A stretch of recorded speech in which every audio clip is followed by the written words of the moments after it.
There is a specific quality of change that arrives so quietly you almost miss it.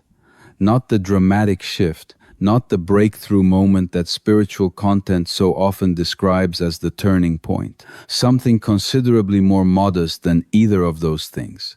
A specific, ordinary, entirely unremarkable quality of ease that appears in a moment that previously would not have produced it. The conversation that happens without the monitoring. The morning that arrives without the bracing. The relationship that is genuinely inhabited rather than carefully managed from a slight but significant interior distance. This quiet quality of ease is not nothing. It is, in Gabor Maté's clinical observation, one of the most significant developments available in a human life. The specific, physiologically real, genuinely earned signal that the nervous system, which has been running the threat assessment that the original environment required for years or decades beyond the circumstances that originally warranted it, is finally, gradually, beginning to update its foundational assessment of what the present actually contains. The nervous system does not trust easily. It was not designed to trust easily. It was designed to learn from experience what the environment reliably provides and what it consistently withholds, and to calibrate its baseline level of activation accordingly. The nervous system, shaped by an early environment that was genuinely unpredictable, genuinely inconsistent, or genuinely inadequate in specific ways, does not simply update its calibration when the circumstances change. It continues to run. The programming the original environment installed, maintaining the vigilance, the bracing, the specific quality of never quite fully arriving in the present moment until accumulated genuine experience of a different environment provides sufficient evidence for a different calibration. That accumulation takes time. It takes genuine experience rather than intellectual understanding. It takes the specific, repeated, bodily felt evidence of the present environment producing outcomes different from what the original one produced. And it produces, when it is genuinely occurring, the 7 specific signs that this conversation is about. Today I want to give you those 7 signs honestly, not as aspirations, as descriptions of something that may already be quietly, genuinely underway in your own nervous system in ways that the original programming's tendency toward vigilance may have prevented you from fully noticing. If something in this opening has already landed somewhere real, drop 11 inches the comments. 11, the number of the one who is beginning to notice what has been quietly changing. When you type 11, you are saying, I think something is shifting. I want to understand what. Type 11. And let us look at the 7 signs together. The first sign. You are spending less time preparing for things that do not happen. The nervous system running the original environment's threat assessment is a nervous system organized around anticipatory management. The continuous, largely automatic preparation for the specific difficulties that the original environment reliably produced, the emotional unpredictability, the sudden withdrawal of warmth, the specific quality of threat that arrived without adequate warning and that required continuous monitoring to detect as early as possible. This anticipatory preparation is exhausting.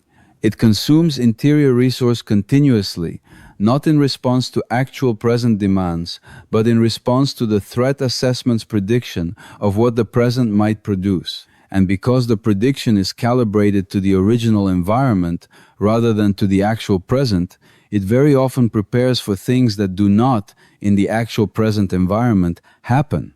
The person whose nervous system is beginning to trust the present begins to notice often in retrospect, because the change is gradual rather than sudden, that they are spending less energy in this anticipatory preparation. Not because they have decided to stop, because the accumulated evidence of the present environment, not producing what the preparation was organized around, has begun, genuinely, to reduce the preparation's urgency. This reduction is not dramatic. It is the specific, quiet quality of a morning that is slightly less braced than the previous one. A conversation entered slightly less defended. A relational encounter navigated with slightly less of the monitoring that the original environment required. Small differences, genuine ones. The second sign, your body returns to baseline more quickly after activation.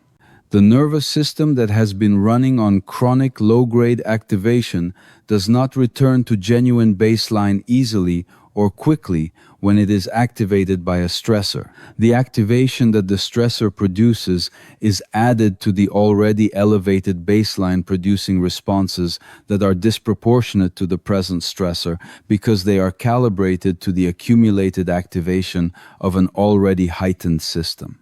And the return to baseline after the stressor resolves is slow because the baseline being returned to is itself already elevated. As the nervous system begins to genuinely trust the present, the baseline gradually reduces. And with a lower baseline, two things change simultaneously. The response to genuine stressors becomes more proportionate because it is not being added to the accumulated activation of a chronically heightened system. And the return to baseline after genuine activation becomes faster because the baseline being returned to is genuinely lower than it was. This change is one of the clearest and most reliably observable signs of genuine nervous system update. Not the absence of activation, genuine stressors continue to produce appropriate activation in a well-regulated nervous system. The quality of the return. The specific, felt, bodily present experience of the activation completing its arc and the system genuinely returning to a resting state rather than remaining elevated at the previous baseline. The third sign, genuine rest has become genuinely available. The nervous system running chronic threat assessment cannot fully rest. Rest requires the specific, genuine, physiologically real experience of safety.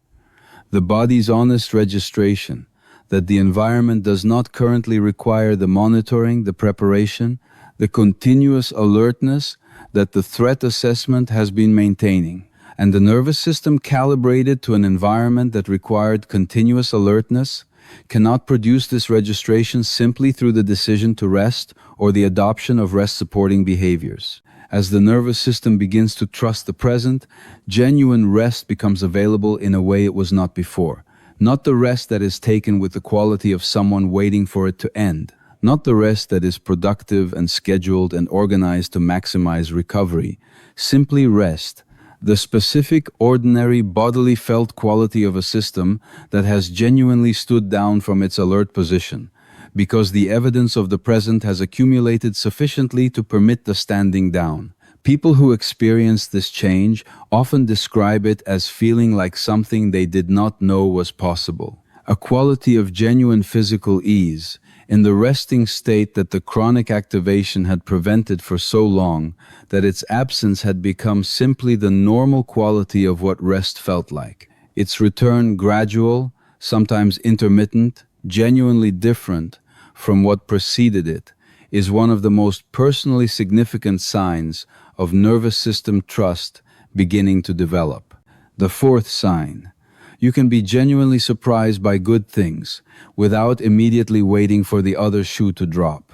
The nervous system, shaped by an environment where good things were reliably followed by their withdrawal, develops a specific and entirely logical response to positive developments. The anticipatory bracing for the reversal. The specific quality of not quite fully receiving the good thing, because the monitoring for its ending is already active before its arrival has been genuinely registered. This response is the nervous system's most efficient available protection against the specific pain of having fully received something good that was then genuinely taken away. If you do not fully receive it, you cannot be fully surprised by its ending. As the nervous system begins to trust the present, this anticipatory bracing begins to reduce, not completely, not immediately, but genuinely. The good thing that arrives begins to land slightly more completely than the bracing previously permitted. The positive development is received with something slightly closer to genuine receipt, genuinely felt, genuinely present, genuinely allowed to be what it actually is before the monitoring for its reversal activates. This change is subtle enough that it can be easy to miss, but the person who has experienced it recognizes it clearly. The specific, unusual, often surprising quality of a good moment that is actually fully, completely experienced as a good moment without the simultaneous quality of someone waiting for it to end. The fifth sign: other people's emotional states are less automatically experienced as your responsibility. The nervous system shaped in an environment where the emotional states of others had direct and significant consequences for the child's own safety and connection, develops a specific and understandable response to the emotional states of people in the current environment. The automatic, rapid, largely unconscious assessment of the emotional atmosphere and the reflexive movement toward whatever management will most efficiently restore equilibrium. This response was entirely appropriate in the original environment where others' emotional states genuinely did have direct consequences for the child's safety and belonging. It is less appropriate and considerably more exhausting in adult environments where others' emotional states are generally not the adult's responsibility to manage. As the nervous system begins to trust the present, this automatic responsibility begins to reduce. Not because genuine care for others diminishes. Genuine compassion is not the same as compulsive management of others' emotional states, but because the nervous system's threat assessment has begun to update its evaluation of others' emotional states from urgent management requirement to genuinely interesting information about another person's experience. The shift from management to genuine curiosity is one of the most practically significant signs of nervous system trust developing. The sixth sign: you can tolerate not knowing without it, producing the activation that uncertainty previously produced. The nervous system calibrated to an unpredictable environment develops a specific and understandable relationship with uncertainty. Because in the original environment, uncertainty very often preceded the specific disruptions that the nervous system was most organized around, preventing the sudden shift in the emotional atmosphere, the unexpected withdrawal of warmth, the specific arrival of difficulty without adequate prior signal. The nervous system learned to treat uncertainty itself as a proximate threat, something to be resolved as quickly as possible, through whatever information gathering or situation managing behavior would most efficiently reduce the open question to a known answer. This relationship with uncertainty produces the specific quality of urgency that so many people experience around unresolved situations. The compulsive checking, the need to know before the knowing is actually available. The specific discomfort of a question that cannot yet be answered, producing an activation that is disproportionate to the actual present stakes of the question. As the nervous system begins to trust the present, this relationship with uncertainty begins to change. The unresolved situation that previously required urgent resolution begins to be tolerable as an unresolved situation. The open question begins to be inhabitable as an open question without the specific activation that the original environment's association between uncertainty and imminent disruption produced. The capacity to wait, genuinely and without excessive activation, for information that is not yet available is one of the clearest signs that the nervous system has begun to genuinely trust the present safety enough to tolerate its uncertainty. The seventh sign, and the one that Gabor Maté considered the most quietly significant and the most reliably present in the people whose nervous systems had genuinely begun to update. You are more completely in the present moment than you have been before. Not as an achieved practice, as a natural consequence of a nervous system that is spending less of its resource in the management of a threat assessment calibrated to the past. The nervous system running chronic threat assessment is never entirely in the present moment. Some portion of its resource is always deployed in the direction of the anticipated future, the threat that may be coming, the difficulty that the monitoring is designed to detect before it arrives, the specific quality of not quite fully here that characterizes a system that is always below the level of conscious awareness, partially elsewhere. As the threat assessment genuinely reduces, as the accumulated evidence of the present's difference from the original environment begins to produce genuine update, the resource that was deployed in that anticipatory direction becomes available for the actual present. And what becomes available to genuine present moment experience when that resource returns is something that the person experiencing it often describes as a quality of aliveness that they had not previously recognized was absent, not the dramatic aliveness of peak experience. The ordinary, quiet, genuinely present quality of someone who is actually in the conversation that is actually happening, actually in the relationship that is actually present, actually in the morning, the meal, the unremarkable moment of an ordinary day, rather than partially elsewhere, in the management of what the original environment taught the nervous system to perpetually prepare for. That quality, ordinary, quiet, genuinely present, requiring no special conditions to produce, is the most complete sign available that the nervous system is finally, genuinely beginning to trust the present. I want to close with something honest about the pace at which these 7 signs develop. Because the nervous system that learned what it learned over years or decades of genuine experience does not update in weeks. The signs appear gradually, inconsistently. On some days, more present than others. In some contexts, more available than others. There will be days when the bracing returns, when the anticipatory preparation activates in full force, when the good thing is received with the full monitoring for its reversal, when the old calibration reasserts itself with its original conviction. These days are not failures of the healing process. They are the healing process.